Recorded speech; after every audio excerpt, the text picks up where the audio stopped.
Never knows how you come across somebody once in a while you shouldn't have messed with. That's me.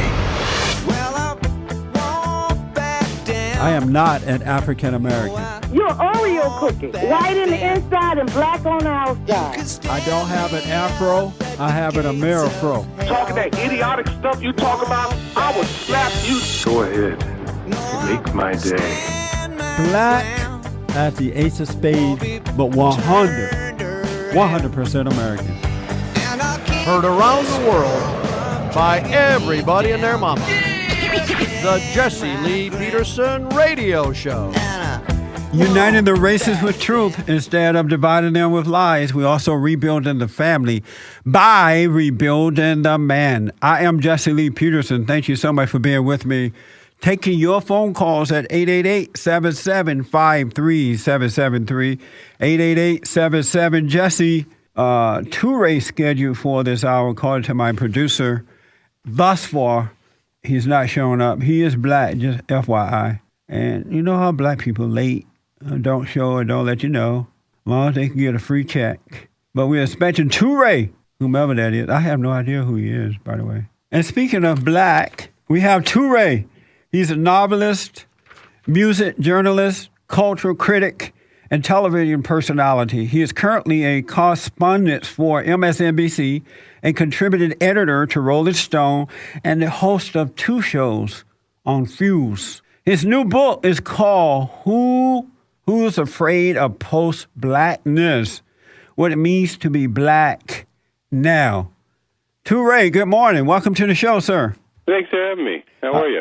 All is well. I appreciate you being here. What is post-blackness? Well, you know, it's a term that comes from the art world where people are talking about being rooted in but not constrained by blackness. So you saw artists who wanted to deal with black traditions and black art and black subjects and black people, but then sometimes they didn't want to deal with that, and they wanted the freedom to be who they wanted to be when they wanted to be that.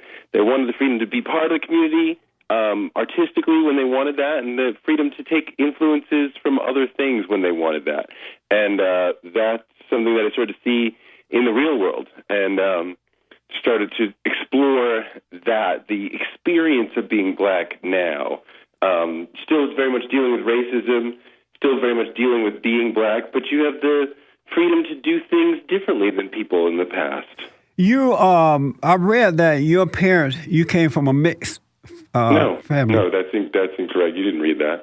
Yeah, didn't I read that your mother or somebody, you sounded white in school or something like that?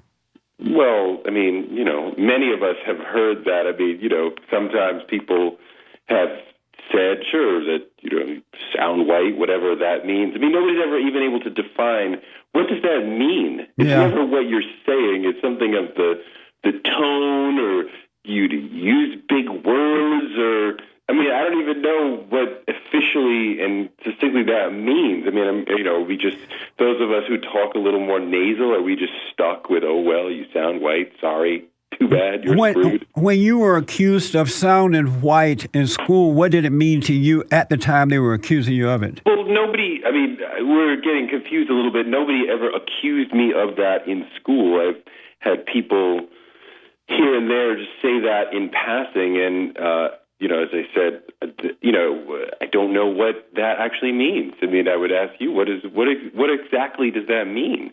It means that you are speaking proper English, and when Black Americans speak proper English, because most black people hate white folks, they think that you're acting white because they're too blind to see that you're not acting white. You're just doing the right thing.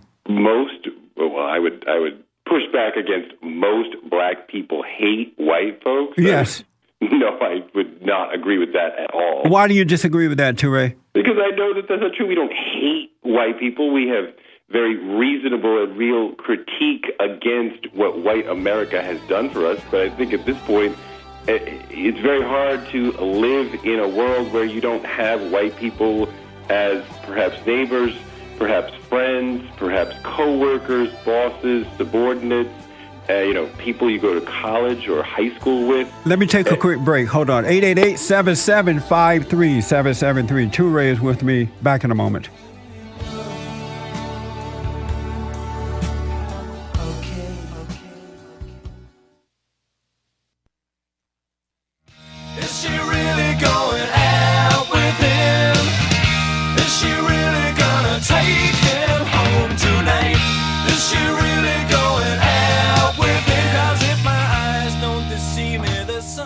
Welcome back. Jesse Lee Peterson is here, 888-775-3773.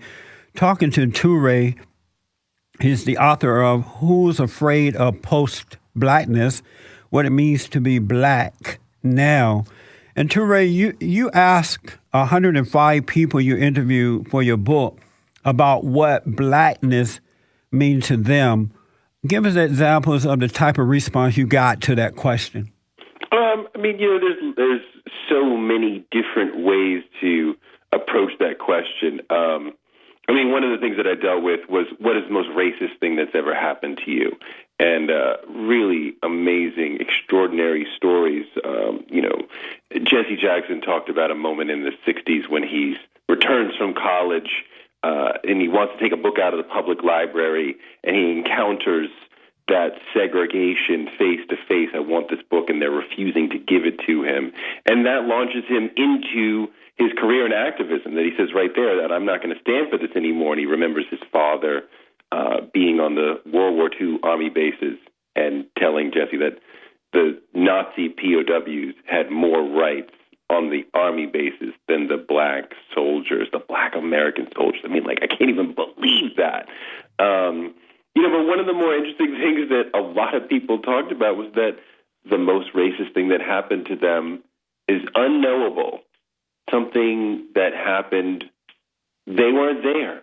A decision was made about a job or a loan or a school application or a promotion, and there's no nasty words, there's no confrontation. There's not even something that you can put your finger on, but that Josh got the job, or I didn't, because of that. Because I know I'm better than him. I know that I've been here longer than him. I know that I'm better at this job than him, but he got, and they know that this sort of ghost in the machine is operating all the time, messing with them. You talked to Cornel West, and he said at the time that he was 10 years old, he jumped into a pool and the white folks got out. Yeah. That was not an uncommon story, that people, that sort of fear at that time of dealing with just physical blackness, that he jumped in a pool, a public pool in Oakland, I believe it was, and the white people jumped down, and that will sort of attempt to stigmatize you, to make you feel like that your very body is problematic, not just your ideas or your spirit or your ability, but that your body itself cannot be touched. We can't even be in the same pool as you. I grew up on a plantation down in Alabama, and I remember for colors only signs, we were forced as black people to sit in the balcony at a theater rather than downstairs with white Americans. But for me, I don't hold on to the past, because my grandparents were strong people, and they taught us that there are good and bad in every society. Did these folks who are remembering this stuff now, did they have weak parents or something? Why is it that these black folks are still into all that? Did they have weak parents?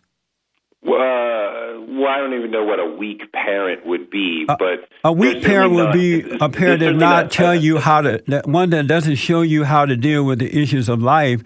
And it sounds like Cornel West and Jackson and others didn't have good parents to guide them in the right way. Well, I certainly would certainly not, if I were you, insult Jesse Jackson or Cornel West's parents. What do you mean insult them? You just did. You called them weak parents. Well, they have to be weak because they're weak. Cornel West and Jackson are weak adults. Well, that's obviously not true, but let me actually move on to make a point. Well, I don't know what you're talking about, that they're weak adults. They're obviously men of incredible character who, especially in Jesse Jackson's case, stood up in the civil rights movement at fear of death to try to move us forward. So, But Jesse Jackson is the same guy, and I write about it in my book, Scam, How the Black Leadership Exploits Black America. Jesse Jackson lied and said Dr. King died in his arms. He put some blood, what looked like blood on his shirt, and went around lying, saying Dr. Martin Luther King died in his arm, and he was pressed by the media, and he had to admit that he had lied. And Dr. King threw him out of the organization several times. Where's the character in that? I don't even know about that moment. I know that this is a man who who knew that he was risking death in the Deep South, challenging racism and challenging the structures of segregation, and still press forward. This is a man who's, going into foreign countries, and because of his moral power, was able to bring home captured Americans. That's insane, man. You certainly can't define somebody by one mistaken moment in their life. But not one. This is the same guy that cheated on his wife, made a baby in that relationship, and called himself a reverend, took the woman to the White House under the pretense of counseling Bill Clinton. Let me take a break. I'll let you respond after that.